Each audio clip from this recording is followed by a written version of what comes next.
Let me show you how to be a good Bayesian. Today, I am excited to host Vincent Fortuin, a leading researcher in Bayesian deep learning and AI for science. Vincent is a tenure-track research group leader at Helmholtz AI in Munich, where he leads the Efficient Learning and Probabilistic Inference for Science group. In this episode, we explore why traditional deep learning often struggles in scientific applications and how incorporating prior knowledge and uncertainty quantification can enhance model reliability.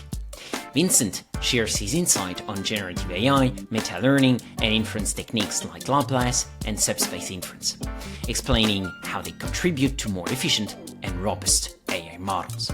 We also discuss the current landscape of Bayesian deep learning libraries, the challenges of real-world applications, and the role of PAC-Bayesian theory in providing generalization bounds. Whether you're an AI researcher or someone interested in the intersection of deep learning and science, this episode is packed with insights into the future of reliable and data-efficient AI.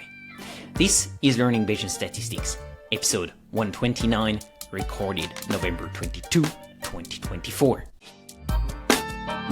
Let me show you how to be a good Bayesian. Change your predictions after taking information in. And if you're thinking I'll be less than amazing, let's adjust those expectations. What's a Bayesian? It's someone who cares about evidence. Welcome to Learning Bayesian Statistics, a podcast about Bayesian inference, the methods, the projects, and the people who make it possible. I'm your host, Alex Andorra. You can follow me on Twitter at Alex_Andorra, like the country. For any info about the show, learnbayesstats.com is the place to be. Show notes, becoming a corporate sponsor, unlocking Bayesian merch, supporting the show on Patreon, everything is in there.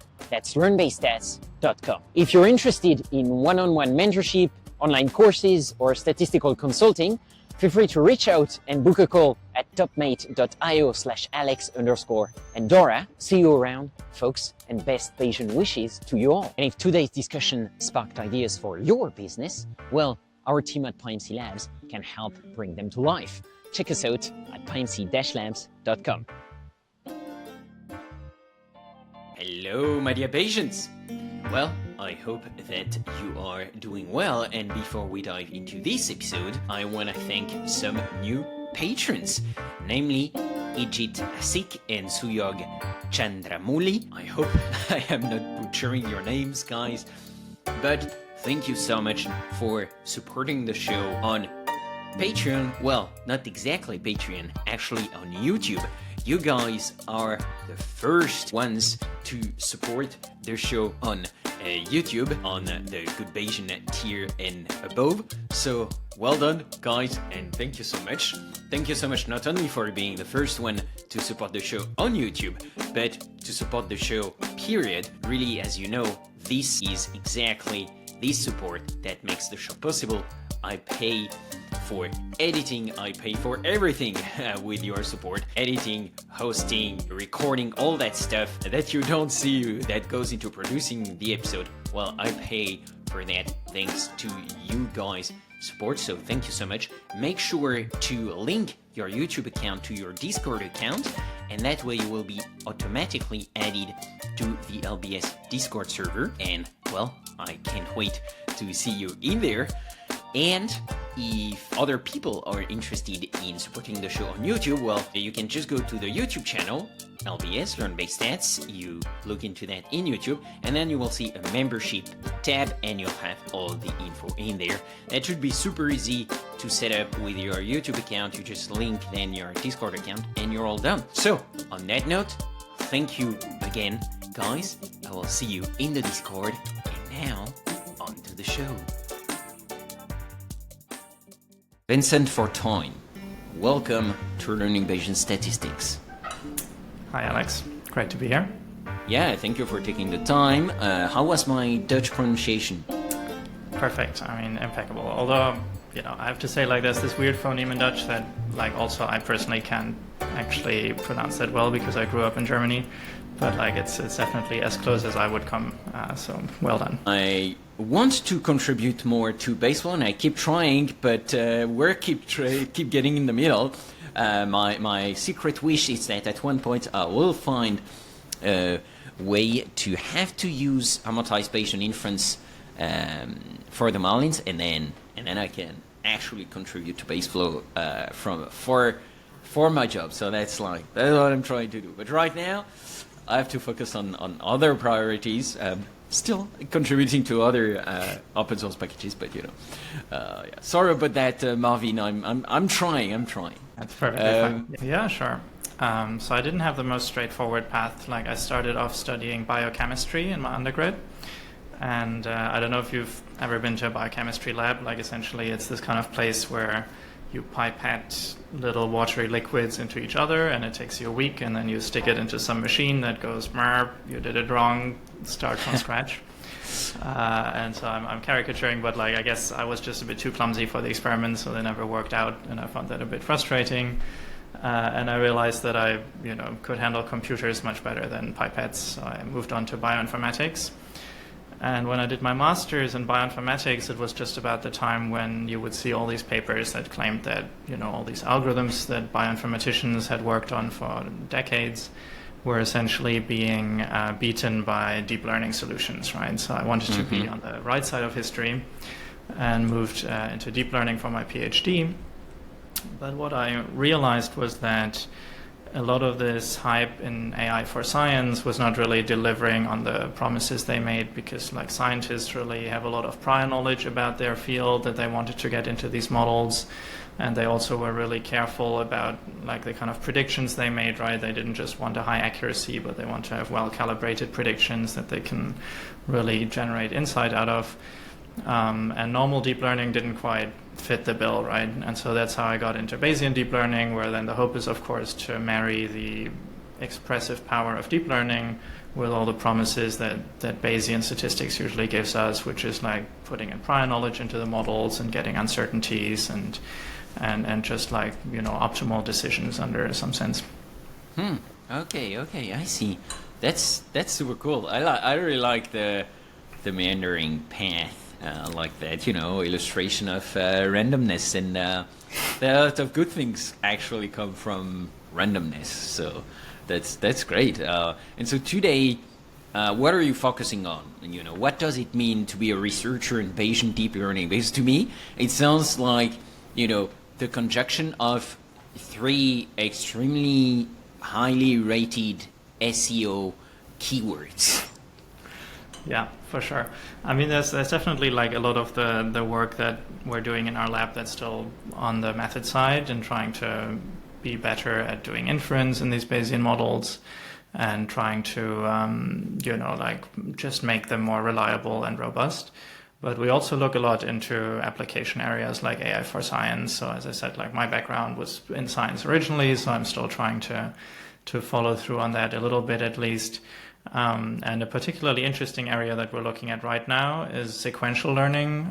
So in the context of Bayesian optimization or Bayesian experimental design. So I know you had Desi on the podcast recently, so that kind of stuff. And obviously, like these days, if you do anything related to deep learning, you can't ignore that we have these big foundation models and LLMs and these kind of things now. So some of the work we do is also trying to figure out how we can fit into that space and how we can make them more Bayesian in some way, which probably doesn't make much sense on the pre-training because you have more or less infinite data anyway. But in the fine-tuning, we've done some work that is quite interesting, where typically if you have your big GPT or whatever LLM and you want to fine-tune it on a tiny data set in your target domain, like this is where you really start caring about the uncertainties. And then if you fine-tune it in a way that's inspired by Bayesian updating, that usually gives you much better calibration than if you do the standard fine-tuning. Okay, I see. That's really cool. I didn't know that. So actually, let's dive a bit into that, because I want to ask you a bit more about Bayesian deep learning and so on, but I'm curious about that. Like, how would that work? Like, what would be the workflow here where you would use Bayesian statistics, or I'm guessing more prior knowledge, and infuse that into the fine-tuning of the LLMs? Because, I mean, I'm not surprised by that, because if I'm like, the last time I checked and read more about these methods, fine-tuning was kind of a human-heavy element of the LLM workflow. So yeah, I'm really curious to hear about that. Yeah, definitely. So I think, like philosophically, the way I think about normal fine-tuning is also from a somewhat Bayesian viewpoint, right? So if you pre-train your LLM on the entire text on the internet, you can somehow view that as a way to encode all the prior knowledge that is on the internet into some condensed form, right? Which now comes as a point estimate of parameters of some big transformer model.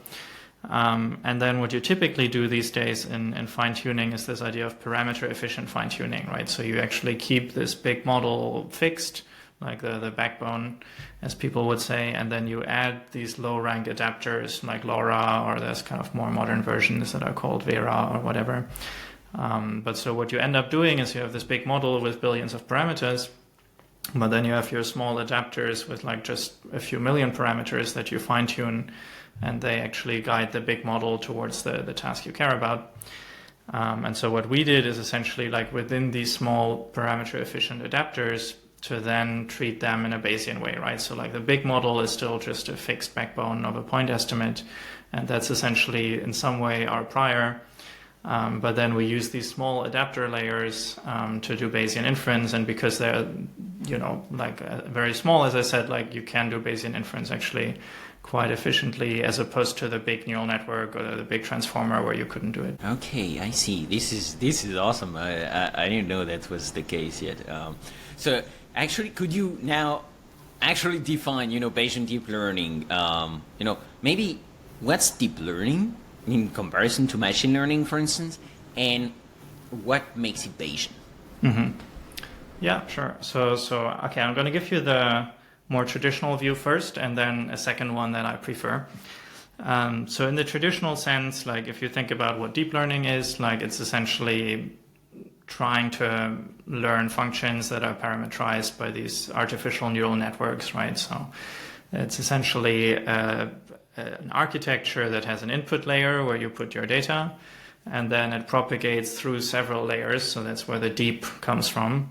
And at the end, there's an output layer that gives you the predictions, right? So algebraically speaking, essentially, it's just a bunch of matrices, which are your weights that you multiply with the input vector, and then you apply some nonlinearity, which is the activation function of the neural network. Now, this is really a powerful way of learning functions, because you can prove that if you make your network big enough, it can approximate any function. So that's what's called the universal approximation theorem. And, using techniques like backpropagation, we can actually do this quite efficiently in GPUs, for instance, right? So that's why this whole deep learning paradigm has become so popular, because we just happen to have the hardware that could do these matrix vector products quite efficiently. And so now, once you have this neural network idea, right, this deep learning, then the classic idea to make it Bayesian is to say, instead of just learning a single setting of the parameters, you learn a distribution over parameters, right? So then you don't just have one setting for your weights, but you have, for instance, a Gaussian distribution over weights, which is then defined by a mean and a covariance matrix. And then you have to figure out how to get to that distribution. And one intuitive way is to do it via Bayesian inference, right? So you write down some distribution that is your prior, then you observe your data, you use Bayesian inference to update, and then you get a posterior. And then from that posterior, you can sample different parameters for the network, which will then, give you different predictions. So each sample of the parameters gives you a different set of predictions, and then you can use that to quantify the uncertainty in your prediction space. So this is kind of the classic textbook view of what Bayesian deep learning is, right? The way I personally like to rather think about it is slightly the other way around. And I think this is where the difference between statistics and machine learning comes in, right? So in statistics, you really care about the parameters of the model, right? So if you build a model for how well different players in the Marlins are performing, then these are actually interpretable parameters, which parameter is which player, and you infer a posterior, and that tells you something about the real world. In this neural network setting, of course, these parameters are just arbitrary, right? We just build this big model. We could have built it twice as big or half, and then these parameters would be different.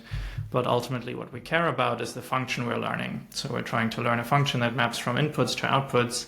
And we just use this neural network as a convenient shape of that function because we know that it can approximate things well.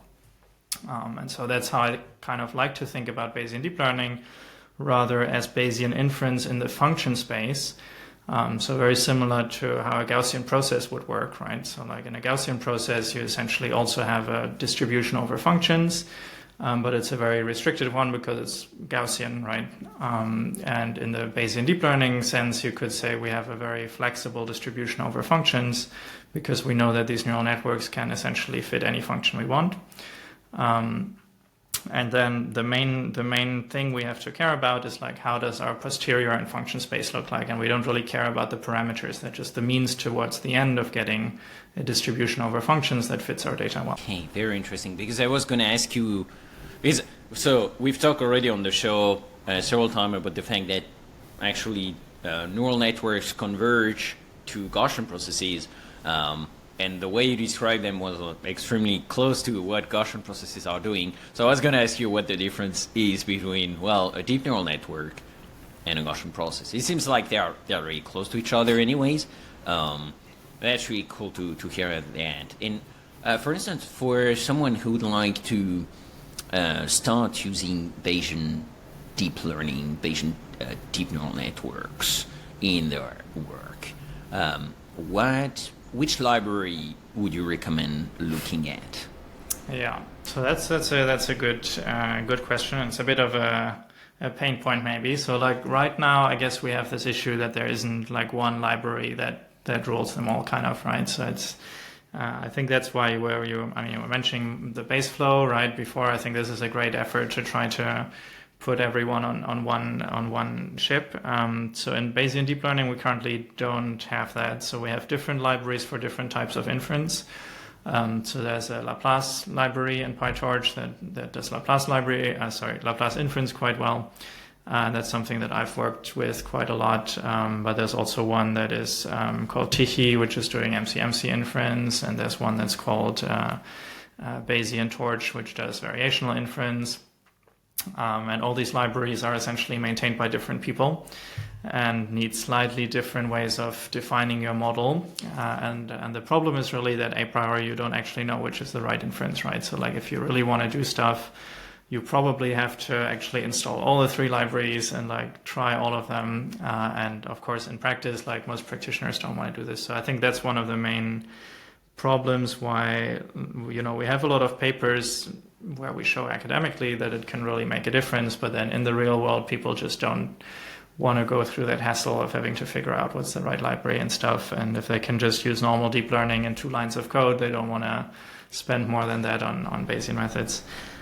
So I think this is really something where the community still has to come together a bit more and like build tools that maybe have a joint API that can then talk to all these other libraries. Yeah, I mean, that makes sense also because that's really at the frontier of research. So it's like, the time for the research to trickle down to tools you can actually use is quite normal.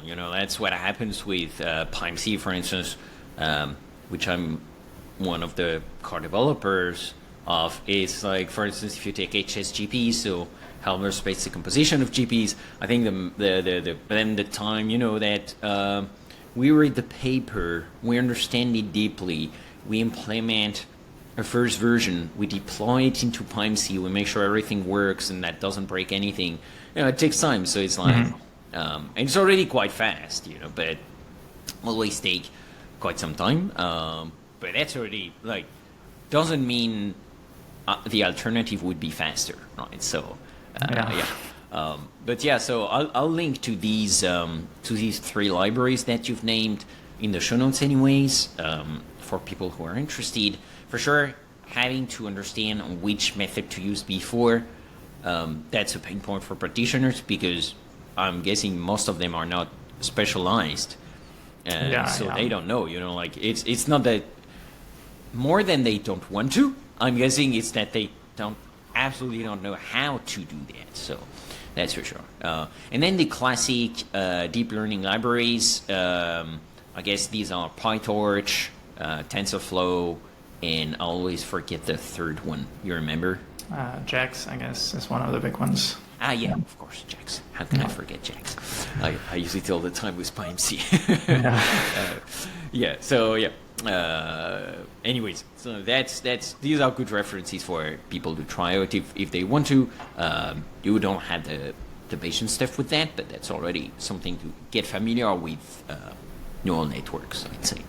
Yeah, and I mean, definitely if people from the more open source software engineering community want to get involved, I think there's a lot of open problems we could need help with, because we're more like these academic types who, we write our little GitHub repo and link it in our Neuro's paper, but then, just to, as you said, like putting it into production, like on the level of PyMC is a whole nother problem for which you also need qualified people that actually know how to do this well. Yeah, for sure. Good point. And actually, do you have? So I know you're more on the algorithm side, but I'm wondering if you have some real-world applications where Bayesian deep learning has significantly improved outcomes. Yeah, that's a great question. So I think for the reason that I mentioned before, that like somehow we use it a lot in research, but it hasn't really like made it easy enough for people to use. Like, I think people still have this preconception that Bayesian deep learning just doesn't work because they don't see it used very much, right? But if you actually look into the papers that people write, there's all kinds of applications like healthcare, drug discovery, astrophysics, climate science, robotics, autonomous driving, and so on, where it actually can make a difference. And a lot of these are projects where then you have some domain experts working with someone like me, right? Like some researchers from Bayesian deep learning, and then we can show on a project by project level like that it actually has a positive impact. But of course, for the wider impact, then we would need to make it more usable for people. But I think it's really very promising to see that in all these different areas there have been attempts to use it, and that it actually has made a difference there. And just for people like that want to read a bit more about, like what the pros and cons are and how it's being used in all these fields, maybe I kind of shamelessly plug a little position paper that we wrote and we published at ICML this year, which was co-written with a whole bunch of very, very good co-authors from different institutions. And essentially, like there, we try to make an argument why really, like today, we still need to use Bayesian deep learning, like probably more than ever, just because AI is so pervasive in the world, and to make it more reliable and trustworthy. That's one way of doing it. Yeah, I love that. For sure. And totally agree with your point that, seeing more real-world applications is definitely something that's going to inspire people to use these kind of methods much more. In addition to the whole workflow convenience and package convenience that we just mentioned before. I'm actually curious, in which cases would you recommend people look at deep learning or Bayesian deep learning in particular, and in which cases you think, oh no, that won't be useful here, or that's an overkill? Yeah, it's a great question. So I think the main properties that I think make a problem interesting for Bayesian deep learning is if you have some kind of prior knowledge, right? So typically in a lot of sciences, that's the case. Then secondly, if you have certain decisions that you want to make with the predictions that depend on your uncertainty, right? So like, medicine is a classic example, right? Like if you have a diagnostic machine learning system, like you probably care about whether the system is 99.9% certain that the patient has a certain disease versus like 70%, because it might change how you treat them immediately or run another test or something, right? And I guess the third thing is like if your data are kind of expensive to generate, right? So typically in sciences, again, like often if you have a chemical experiment and it costs you like a few $1,000 to run each experiment, then you can generate billions of data points, but like you're quite limited in how much data you can generate. And that really helps you then to really get the most out of your data to be Bayesian. Like on the contra side, again, like if you want to pre-train a language model on like 15 trillion tokens that you scrape from the internet, like probably you don't need to be Bayesian because you have a large data set, and you probably don't have any better prior knowledge than what's written on the internet anyway. So maybe there it's fine to just use normal deep learning. Okay, yeah. So basically, if you have prior knowledge, Bayesian deep learning. If you don't, but have or have a lot of data, then classic deep learning will be useful to you. And how much data is enough data for classic deep learning, I would say? Yeah, that's really, a super hard question. I think it really depends on your problem, right?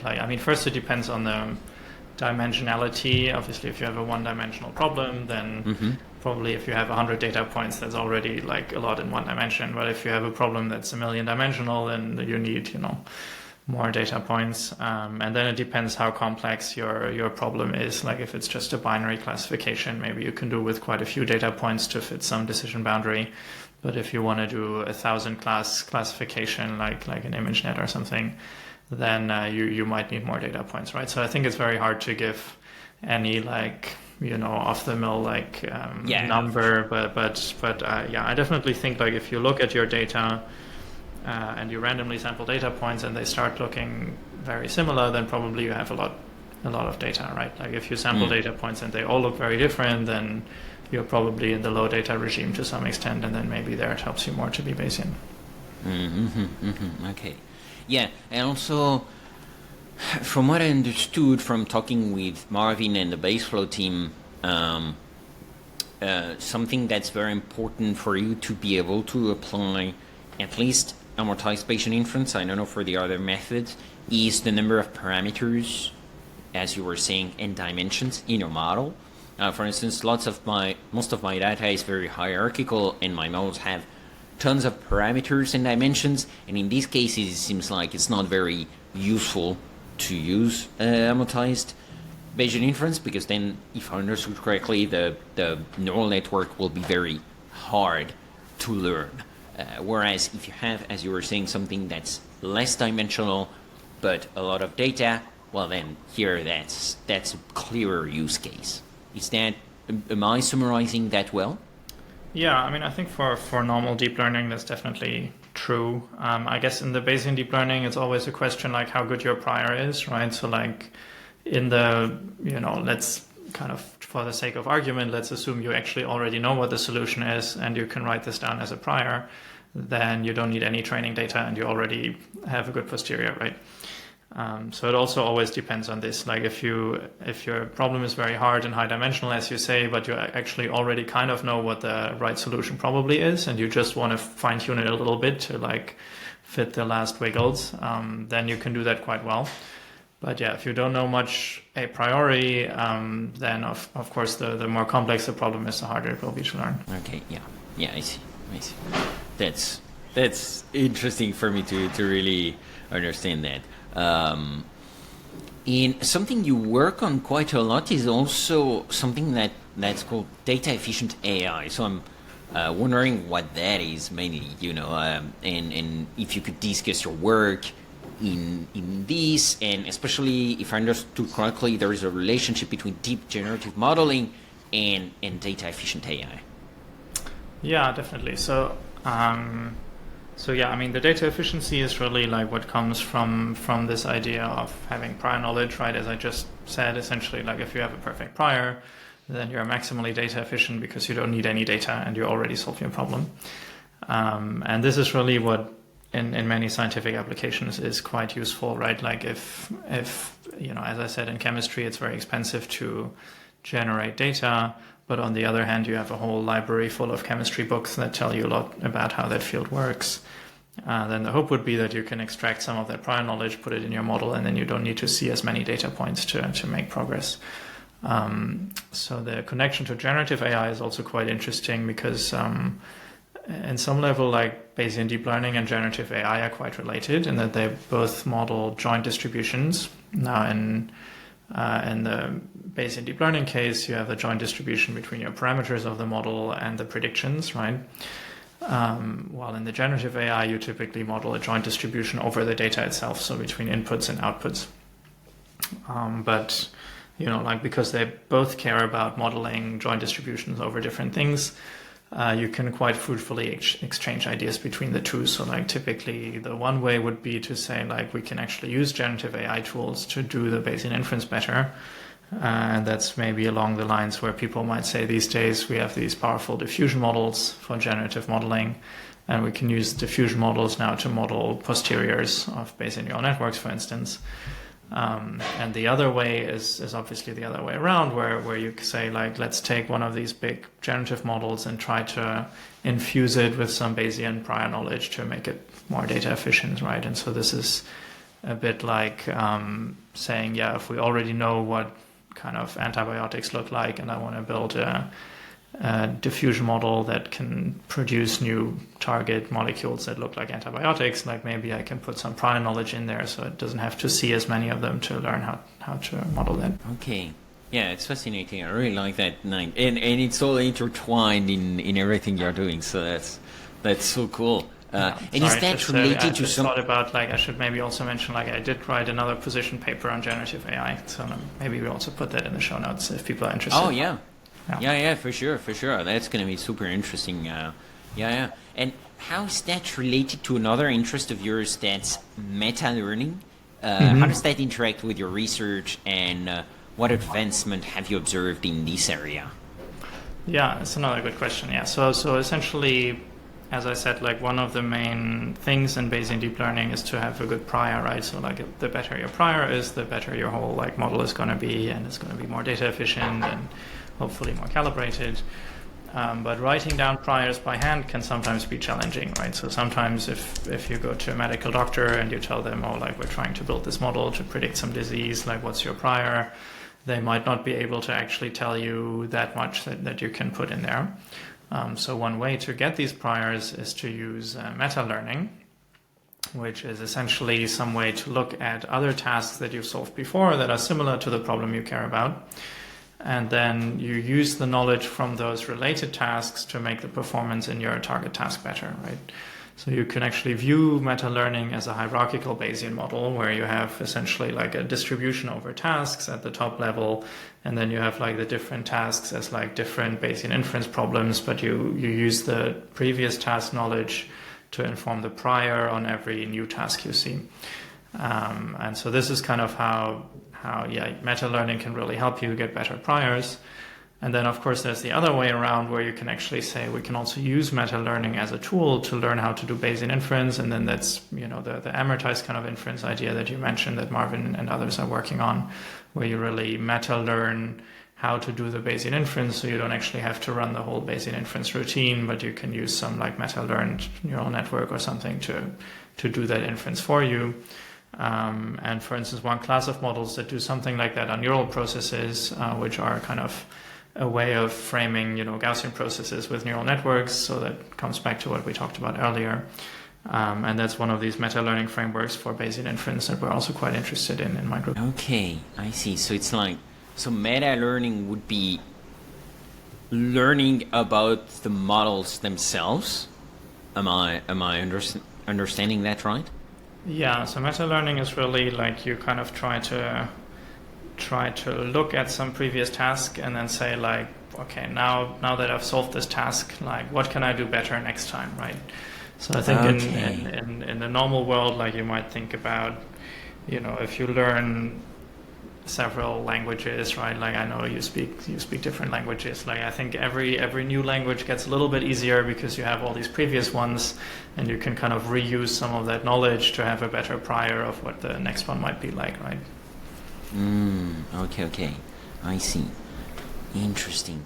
And so is that related to PAC-Bayesian theory, which is another thing you're doing in your labs? Can you explain what that is?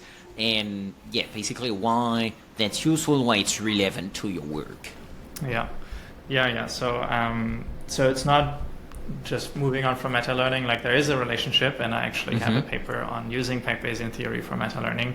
It's not necessarily like directly related. It's just something that I happen to do.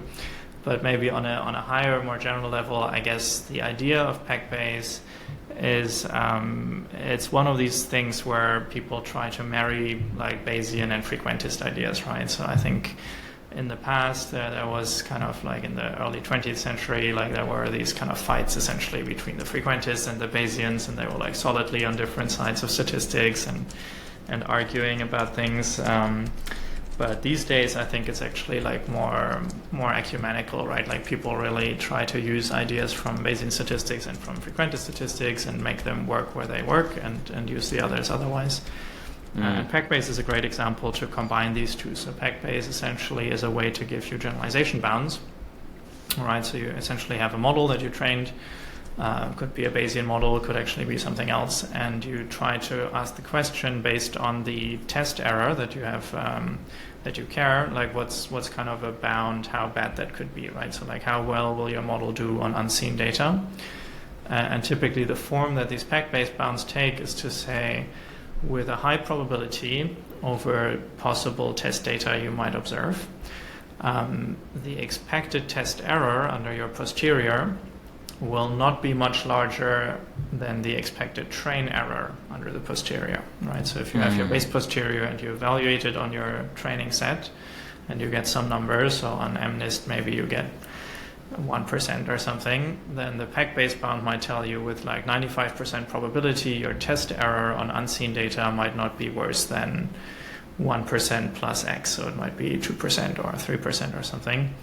And then like how much slack there is, right? Like how much between the test error bound and your actually train error, that depends on how many data points you've observed, how high you want that probability to be, right? So if you want it to be 99 instead of 95%, it will get a bit looser. Yeah. And usually on the KL divergence between your prior and posterior in some way, right? So this is where this kind of PAC-Bayes idea comes in, that you really have this prior and you compute the KL divergence.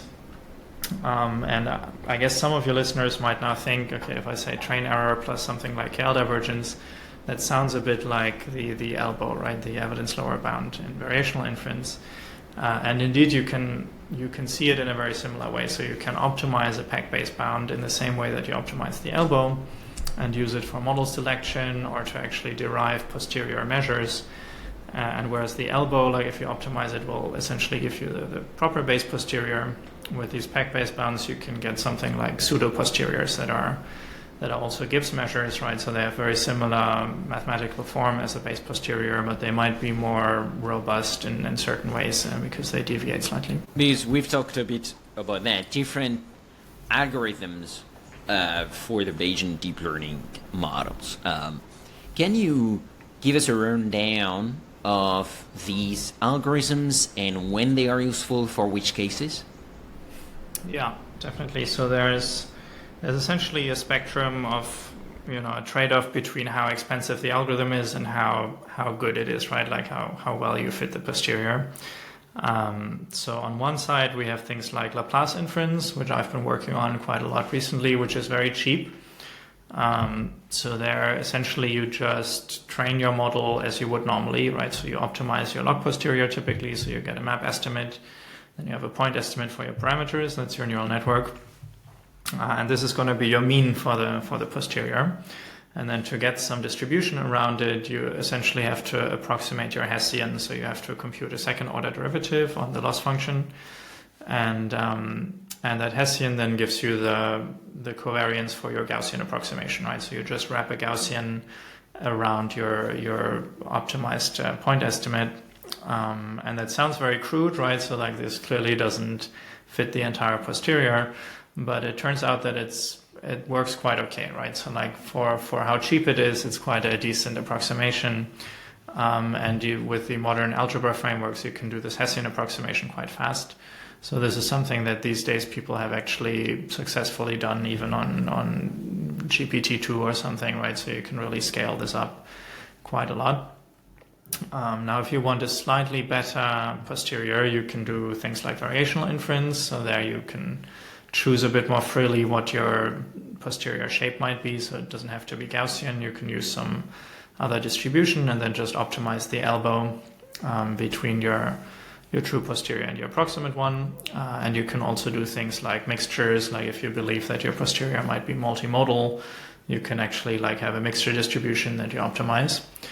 And maybe subset of that mixture variational inference is these kind of particle-based approaches, where the mixture is actually a mixture of Dirac measures. So you actually just have some point masses that you move around, and you can show that you can move them around in a way that they cover the posterior quite nicely. So this is actually an elegant way of saying, typically we care about drawing samples anyway, right? And so if I said from my posterior I would naturally draw 50 samples, then instead of first approximating the whole posterior and then drawing 50 samples, I can just start with 50 samples and then just move them around so they look like they were drawn from the posterior, and then I'm done.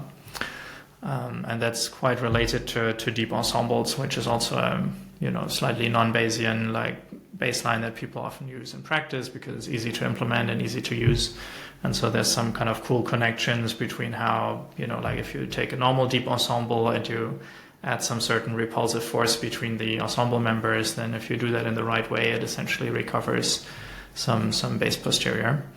And then, of course, the more expensive ones are all these MCMC approaches, so Markov chain Monte Carlo approaches like stochastic gradient Langevin dynamics and Hamiltonian Monte Carlo that, like the longer you run the chain, at some point it mixes. And I mean, I guess you know all that from PyMC. So this is the best way to get actual samples that have some guarantees, but it's also very expensive. So you might have to pay a huge amount of extra compute. And it really depends like how much compute you're willing to spend in your particular problem, right? Like if you pre-train a language model, like already one training run costs you millions of dollars, so you probably don't want to spend any extra compute on that.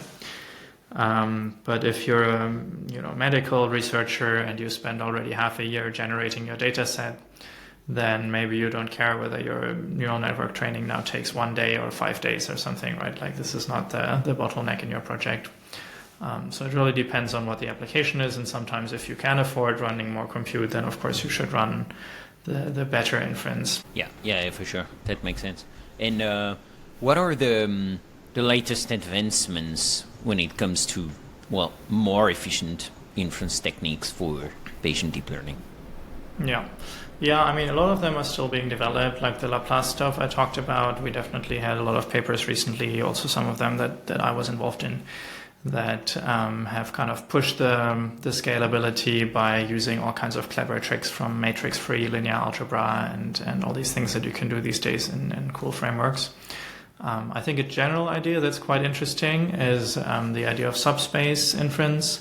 So that's essentially the insight that you don't have to treat every single parameter of your neural network probabilistically in order to get a good enough posterior over functions, right? So this kind of comes back to what I talked about earlier. Like if you think about the Bayesian neural networks as just like a neural network that's now Bayesian and you make the parameters a distribution, then it sounds like you might need to do this over all parameters. But if you think about it just from the lens of saying we want to have a posterior over functions that makes sense, then it becomes obvious that, in your millions of parameters, maybe there's a subset that is enough to be random to actually introduce enough randomness in the functions that are being implemented.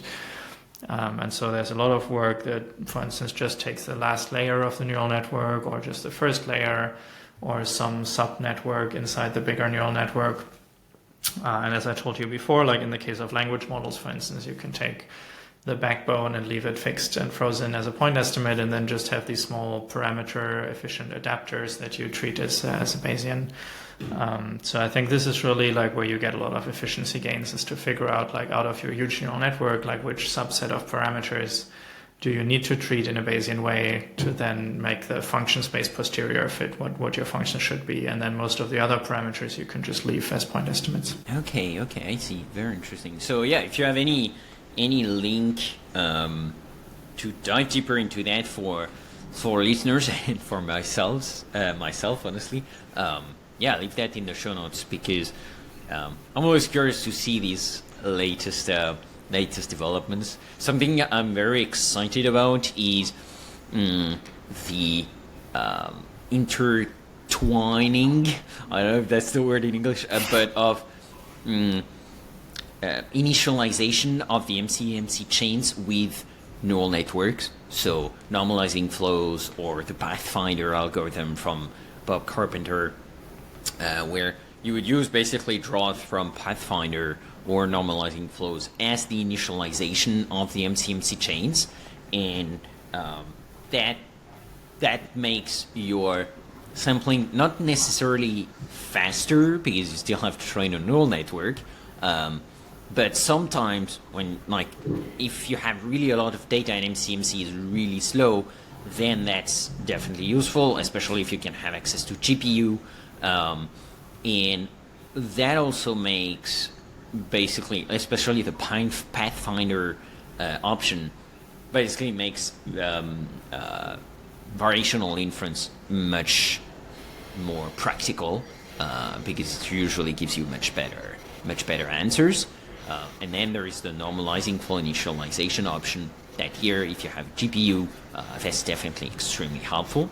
And actually there are ongoing efforts right now going on the PIMC side to add Pathfinder VI to PIMC as an initialization option to MCMC, which would be super efficient because that's also what Bob Carpenter created that for, right? It's like basically running Pathfinder using some draws to initialize MCMC, and then you can just run MCMC for a few iterations on a lot of chains, and that's a much faster convergence than pure MCMC, but that should also be much more reliable than the classic VI that we have right now in MCMC, in PIMC.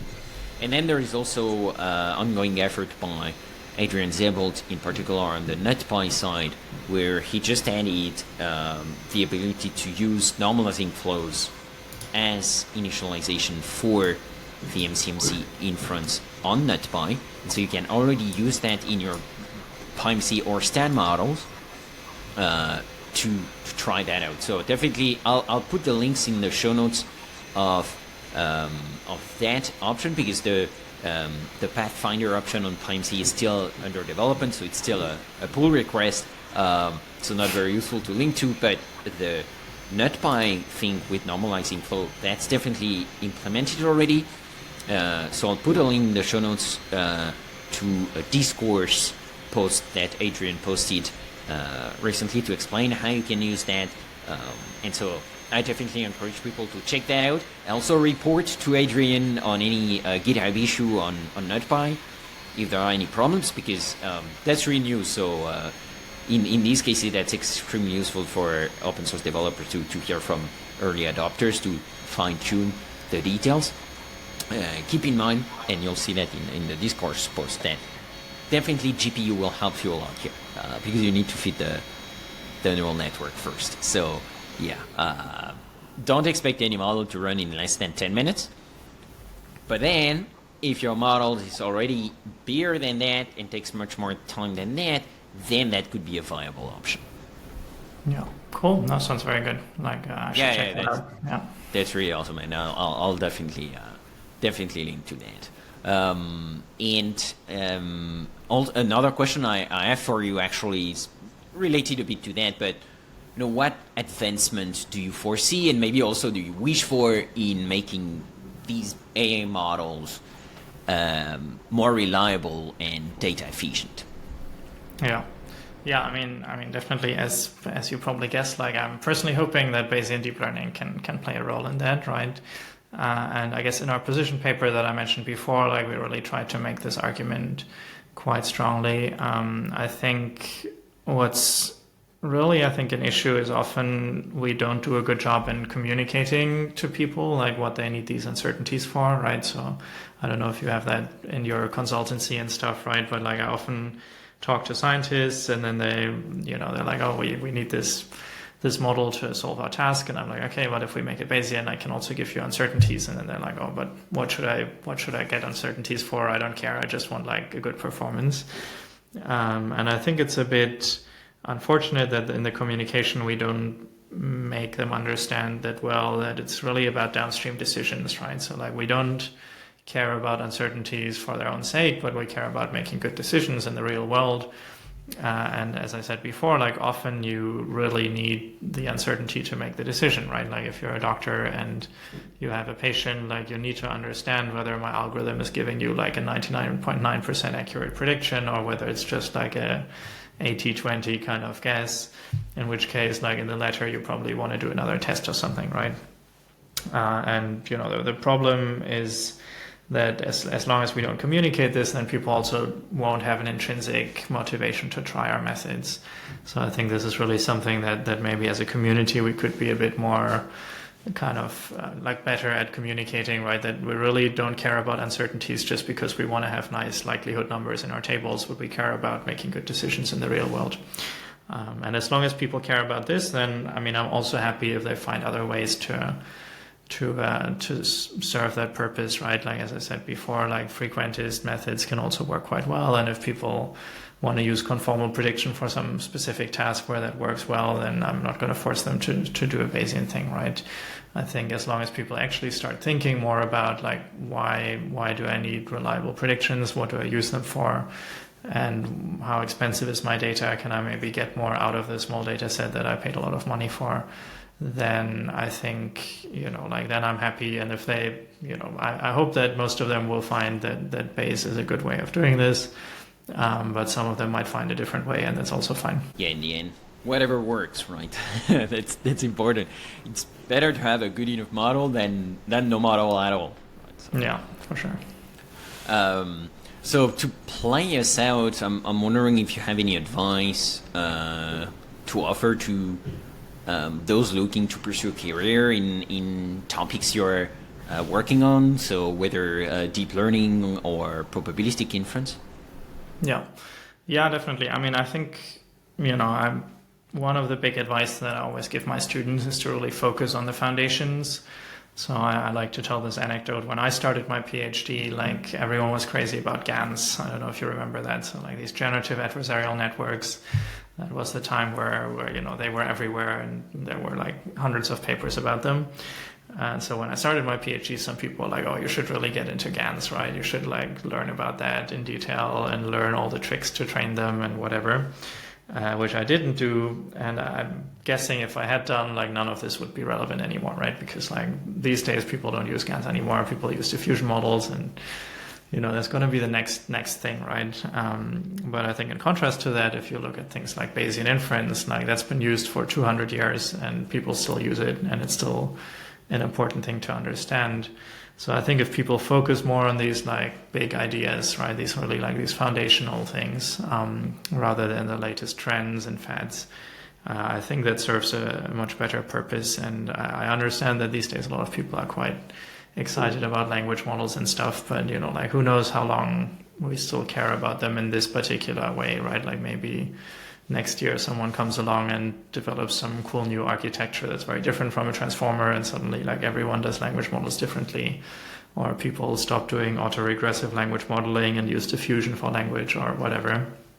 And then suddenly, like if you've only learned about this particular thing because it was cool right now, then your knowledge will be obsolete, right? So I think that's maybe the main idea. And then maybe another advice that I always give people is to just talk to as many people as possible, right? And I think what's really nice in our community is that people are quite open. Like if you go to any machine learning conference, you can just talk to anyone, and people are happy to have a chat. Like nobody's gonna turn you down, and just to get an idea of the diversity of research that's being done, and to get an idea that not everyone just works on LLMs, but there's actually like tons of interesting ideas that people work on. And yeah, it's quite an exciting time to be in that field, really. Yeah, I second everything you just said. Extremely welcoming community. Feel free to ask questions. Always politely, of course, you know. But yeah, like extremely welcoming community. And if you're persistent and really want to help people out and be active, I don't think you're going to have any problem getting a foot in the door, let's say. Yeah, it's a good question. I mean, since I started my own research group, I feel like it's been diffusing around the edges a bit, because you know, suddenly you have PhD students and they obviously have their own ideas, as they definitely should, right? So yeah, there's a lot of things we're looking into. I mean, as I said before, I think AI for science applications are still something that I find really exciting, and I feel like we should, like now is the time to show the world that the kind of algorithms we've developed over the last 10 years or whatever actually make a difference. And particularly like looking into how we can also benchmark them better, right? So I think there's a bit of an issue right now that we end up using a lot of benchmarks that other people have developed for their particular models to make them look good, right? So typically if you look at these deep learning benchmarks like MNIST and CFAR and whatever, they're really like very highly curated data sets that are very clean. Like there's essentially no uncertainty about these digits, right? So like if you train a normal neural network on MNIST, that works perfectly fine. So arguably you don't need to make it Bayesian. And then if we try to benchmark on this, then you don't see much of a benefit. And then people will say, oh, there's not much of a benefit to be Bayesian. Like, why would you do this in the first place? But it's because this data set is just not interesting for that purpose, right? And similarly, on the Bayesian side, a lot of the data sets that people use are very small and low dimensional because that's where traditional Bayesian methods work well, right? Like if you just have a Gaussian process, then you want to run on like some little, 5-dimensional regression thing. So I think what we're lacking kind of right now are these benchmarks that are realistic type of data from the real world that is both high dimensional so that deep learning is useful, but also has all this like complicated noise structure or some uncertainty. And so I think this is something that we're also like looking into a bit more now to find these kind of the right niche for our product, right? Like it's a bit like, obviously, then people might say if you have a hammer, you try to make everything look like a nail. So I don't want to be that person, but I still believe that there are nails in the world and I want to find them so I can use my hammer, right? And I don't want to hammer on everything that's not a nail. So like I think that's something that we're definitely looking into right now. Cool. Yeah, that's very exciting. I love that. Like, come back on the show as soon as you have something to tell us about that. That sounds definitely. Yeah, that sounds fascinating. Awesome. Well, Vincent, I know you have a lot to do, and I have to let you go because you have a hard stop. So I would still ask you a ton of questions, but let's call it a show. I think we covered a lot of ground, learned a lot of things, and yeah, I really like it because lots of things are clearer to me now that we have talked that before the show. So that's awesome. That's also why I do that show. But before letting you go, I'm going to ask you the last two questions I ask every guest at the end of the show. First one, if you had unlimited time and resources, which problem would you try to solve? Yeah, good question. So I don't know if they use that slogan anymore, but DeepMind used to have that slogan where they said their goal was to solve intelligence and then use it to solve everything else. So I might make that, solve Bayesian inference and then use it to solve everything else. But jokes aside, I think like there's so many interesting problems in AI for science right now, from healthcare to material science to climate. And so I really hope that we can have some impact there by essentially building AI methods that scientists can use, which are, strongly founded on Bayesian principles and are therefore more reliable, more robust, and more trustworthy. Yeah. I've been thinking about this. I don't think I have any more creative answer than all your other guests said before me. I do think having dinner with like Bayes or Laplace would be fun, right? Although for the latter, I might have to brush up on my French a little bit. Otherwise, like one thing I'm quite sad about personally is that I never actually got to meet Dave McKay before he passed away. So I think that might also be very nice to meet him for dinner one time. Mm-hmm. Yeah, for sure. Well, Vincent, a pleasure to meet you, a pleasure to have you on the show. Come back anytime. And as usual, I'll put a link to your website, your socials, and a lot of papers for this episode, a lot of packages. So that's great. The show notes are already very big. So feel free to add anything in the show notes for those who want to dig deeper. Thank you again, Vincent, for taking the time and being on this show. Perfect. Thanks, Alex. It was great fun. This has been another episode of Learning Bayesian Statistics. Be sure to rate, review, and follow the show on your favorite podcatcher, and visit learnbasedstats.com for more resources about today's topics, as well as access to more episodes to help you reach true Bayesian state of mind. That's learnbasedstats.com. Our theme music is Good Bayesian by Baba Brinkman, feat. MC Lars and Megaran. Check out his awesome work at bababrinkman.com. I'm your host, Alex Andorra. You can follow me on Twitter at Alex_Andorra, like the country. You can support the show and unlock exclusive benefits by visiting patreon.com/learnbasedstats. Thank you so much for listening and for your support. You're truly a good Bayesian. Change your predictions after taking information in. And if you're thinking I'll be less than amazing, let's adjust those expectations. Let me show you how to be a good Bayesian. Change calculations after taking fresh data in. Those predictions that your brain is making, let's get them on a solid foundation.